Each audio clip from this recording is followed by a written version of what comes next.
নমস্কার, আমি মীনাক্ষী চোখ রাখছি এই মুহূর্তের খবরে। রাজ্যে শিক্ষার মান উন্নয়নে বহিরাজ্য থেকে সেরা শিক্ষক আনবে সরকার। গুরুত্বপূর্ণ বিষয়গুলিতে ছাত্রছাত্রীদের কোচিং দেবে বহিরাজ্যের শিক্ষকরা।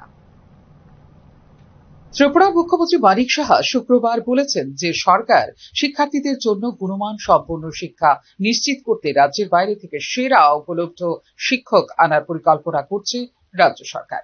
বিশেষ করে গুরুত্বপূর্ণ বিষয়গুলিতে ছাত্রছাত্রীদের কোচিং দেবেন এই সকল শিক্ষকরা। শিক্ষার্থীদের শিক্ষাগত সহায়তা উন্নত করার জন্য সকল মহকুমায় কোচিং সেন্টার স্থাপনের প্রস্তাব করা হয়েছে 2025-26 অর্থবছরের বাজেটে। এই জন্য রাখা হয়েছে অর্থের সংস্থানও। এক্ষেত্রে কোচিং সেন্টারগুলিতে যোগদান নাও করতে পারেন রাজ্যের প্রতিষ্ঠিত শিক্ষকরা। প্রেক্ষিতে রাজ্যের বাইরে থেকে সেরা শিক্ষকদের এনে মানসম্মত শিক্ষা নিশ্চিত করার জন্য অর্থ দপ্তরকে নির্দেশ দেওয়া হয়েছে বলে জানিয়েছেন মুখ্যমন্ত্রী। শিক্ষার্থীদের ইংরেজি, গণিত, পদার্থবিদ্যা এবং জীববিজ্ঞানের মতো বিষয় পড়াবেন এই সকল শিক্ষকরা বলে জানিয়েছেন মুখ্যমন্ত্রী। বিকল্প শিক্ষাগত সহায়তা না পাওয়া পর্যন্ত শিক্ষার্থীদের ওপর শিক্ষাগত চাপ কমানোর কোনো উপায় নেই বলেও জানিয়েছেন মুখ্যমন্ত্রী ডাক্তার মানিক সাহা। আমরা নিজেরা দেখেছি আমাদের ছেলে মেয়েদের পড়াশোনার জন্য একবার ওই টিচারের কাছে যাই, কিন্তু আমরা ঠিক করলাম যে সমস্ত মহকুমার মধ্যে আমরা এই ধরনের যে বিশেষ কোচিং সেন্টার আমরা তৈরি করছি প্রতিটা মহকুমার মধ্যে, এবং সেখানে যারা বাইরের থেকেও যারা ফিজিক্স, কেমিস্ট্রি, বায়োলজি, ম্যাথ এবং ইংরেজি সহ যাতে ভালো ভালো টিচার আসতে পারে এবং সেখানে কোচিং দেওয়ার ব্যবস্থা করবে। এক টিচার ফিজিক্স, কেমিস্ট্রি এরকম যেন না যেতে হয় সেই ব্যবস্থার জন্য এবার বাজেটে রাখা হয়েছে। এর জন্য প্রায় 7 কোটি টাকা রাখা হয়েছে। বন্ধুগণ, আপনারা দেখেছেন যে অনেক সময় কম্পিটিটিভ এক্সামও দিতে হয়। কম্পিটিটিভ এক্সাম দিতে গেলে এখানে সেন্টার ত্রিপুরাতে নেই, বাইরে গিয়ে পরীক্ষা দিতে হয়, বা অনেক সময় যেহেতু সুবিধা নেই বাইরে যাওয়ার, তো অনেকে সেই পরীক্ষাও দিতে পারে না। যারা আমাদের ছেলে মেয়েরা বিভিন্ন জায়গায় ভর্তির জন্য অসুবিধা হয়, তাদের জন্য আমরা আগরতলা, উদয়পুর এবং আমবাসায় সেই 3টে জায়গায় আমরা কম্পিটিটিভ এক্সামিনেশন সেন্টার চালু করার প্রস্তাব রেখেছি। এতে করে সমস্ত সাব ডিভিশন, সমস্ত বিধানসভা তাতে কিন্তু কভার হবে। এটা লক্ষ্য করা গেছে যে শিক্ষার্থীরা স্কুটার, বাইক বা অন্যান্য পরিবহনের মাধ্যমে বেসরকারি টিউশন ক্লাসে ছুটে যাচ্ছে, যা তাদের চাপ আরো বাড়িয়ে দিচ্ছে বলে জানিয়েছেন মুখ্যমন্ত্রী। প্রস্তাবিত কোচিং সেন্টারগুলিতে পদ্ধতিগতভাবে 4টি মূল বিষয় পড়ানো হবে জানিয়েছেন মুখ্যমন্ত্রী। রীতিমতো দরপত্র আহ্বান করে বহিরাজ্য থেকে গুণমান সম্পন্ন শিক্ষক আনবে রাজ্য সরকার।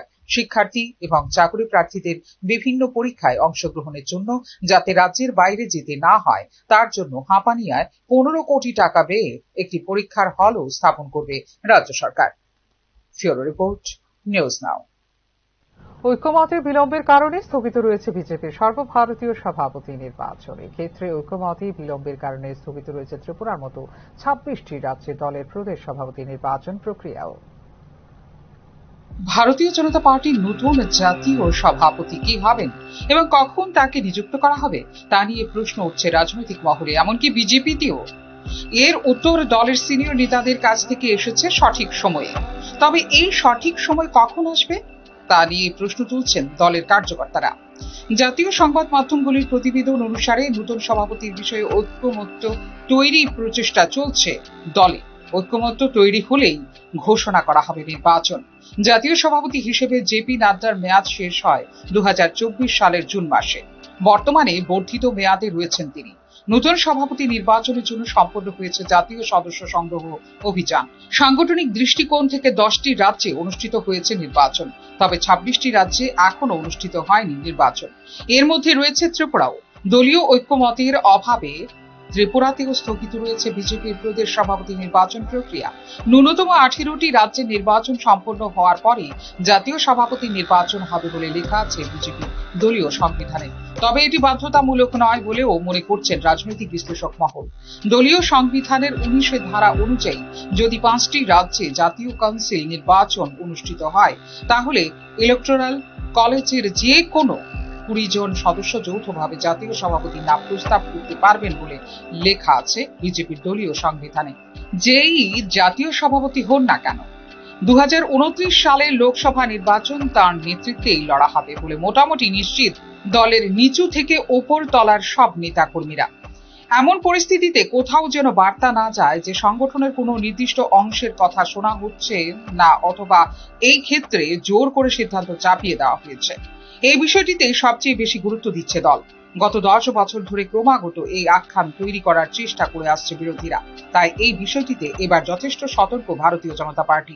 নতুন সভাপতির ঘোষণার পর জাতীয় পরিষদ এবং কার্যনির্বাহী পরিষদে মহিলাদের জন্য 33% পর্যন্ত আসন ছেড়ে দেওয়ার পরিকল্পনা রয়েছে বিজেপির। এতে সংসদীয় বোর্ড এবং কেন্দ্রীয় নির্বাচন কমিটিতে নারীর প্রতিনিধিত্ব বৃদ্ধি পাবে। দলের বিভিন্ন সংগঠনেও বৃদ্ধি পাবে নারীদের অংশগ্রহণ। অপরদিকে আদর্শের প্রতি নিবেদিত প্রাণ তরুণরা সুযোগ যেন পায়, এই বিষয়টিতে গুরুত্ব দিচ্ছে রাষ্ট্রীয় স্বয়ংসেবক সংঘ।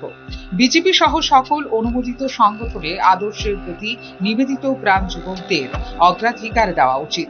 আদর্শগতভাবে ভিন্ন হওয়া সত্ত্বেও আদর্শ এবং সংগঠনের প্রতি নিষ্ঠাই দায়িত্ব প্রদানের একমাত্র মানদণ্ড হওয়া উচিত বলেই মনে করে আরএসএস।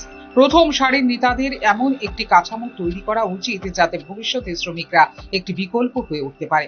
এই ব্যবস্থা কেবল জাতীয় সভাপতি বা তার দলের মধ্যেই সীমাবদ্ধ থাকা উচিত নয়, বরং সমগ্র জাতীয় নির্বাহী এবং জাতীয় কাউন্সিলের মধ্যে প্রসারিত হওয়া উচিত বলে জানিয়েছে আরএসএস।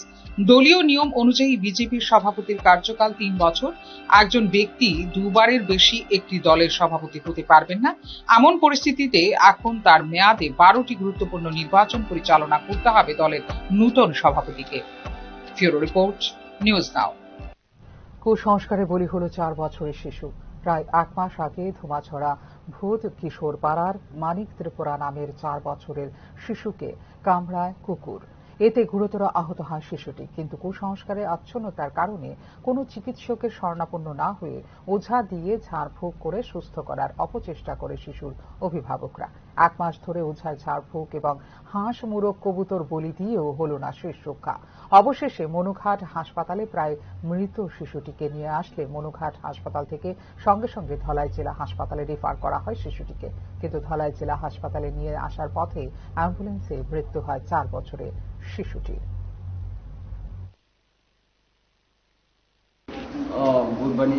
बुधबारनि हरनि सिनि किसा लुंदा बे लुंहा ओमफ्राय मियाथ' गाहाम नं बिदिया ओमफ्राय दिनै फुङाव फायजान डक्टर फैमानि माखासेयाव दिनै नाया हायोनिया नाया ओमफ्राय नाया थाङा था जिरायनो बुजा para baru nongnya बुधबार सिनो para bataga Dibaglay, masra paria. Masra paria itu bank jomuni optimat tu. এখনকার মতো এই মুহূর্তে সংবাদ এই পর্যন্ত। অন্যান্য আপডেটস দেখার জন্য অবশ্যই নজর রাখতে হবে নিউজ নাও পর্দায়। নমস্কার।